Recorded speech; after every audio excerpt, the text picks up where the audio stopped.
આ ગામની જમીન સામેની સાઈડ 2000 થી 2500 વીઘા આવેલી છે, પણ ખેડૂતોને જવા આવવા માટે 5-10 કિલોમીટર ફરીને જવું પડે છે। એ સિવાય વિદ્યાર્થીઓની બસ આવે તો પણ સામેની સાઈડ ઉભી 1 કિલોમીટર સવારમાં હાલીને જવું પડે છે, આવવું પડે છે। અને 12:30 બપોરે બસ આવે પછી વિદ્યાર્થીઓને સામેની સાઈડ ઉતારે। કટ ના હોવાથી રોડ ક્રોસિંગ કરવાના કટ ના હોવાથી આગળના અનેક ગામોમાં કટ આપેલી છે, થોડા અંતરમાં પણ કટ આપેલી છે આગળ। તો અમારા ગામમાં કટ કેમ નહીં, અમે એ માટે સરકારને રિક્વેસ્ટ કરીએ છીએ। ઠેઠ અમારે લીંબડી 5 કિલોમીટર ફરવા જવું પડે, સીમમાં ટ્રેક્ટર લઈને જવું હોય તો 5 કિલોમીટર ફરીને ઠેઠ અમારે જવું પડે ખેડૂને।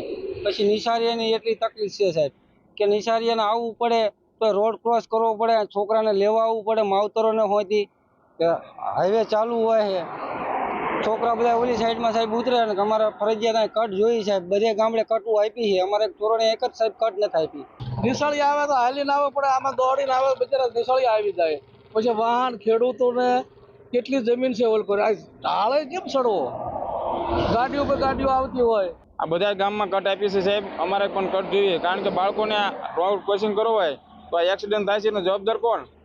અને માની લો કે અમારે અમદાવાદ જવું છે તો ઓલકીની સાઈડમાં જવું પડે છે, તો એના માટે પણ કટ જોઈએ। કટ ન હોય તો નાળું શેવટ કરી દો, પણ મૂળ તમને કટ કરી દો એવી અમારી રિક્વેસ્ટ છે। અમારે અત્યારે આ કટ નથી તો અમારે 10 કિલોમીટર ફરીને ખેતરે જવાનું થાય છે, તો છોકરાને અમારે હાલીને જવાનું હોય બહાર છોકરા, તો નહીં ત્યાં 10 કિલોમીટર ફરીને જાય તો એ કામ શું કરે? તો અમને એટલું અમે સરકાર પાસે એટલું માગવી છીએ કે અમને અહીંયા કટ મૂકી દો।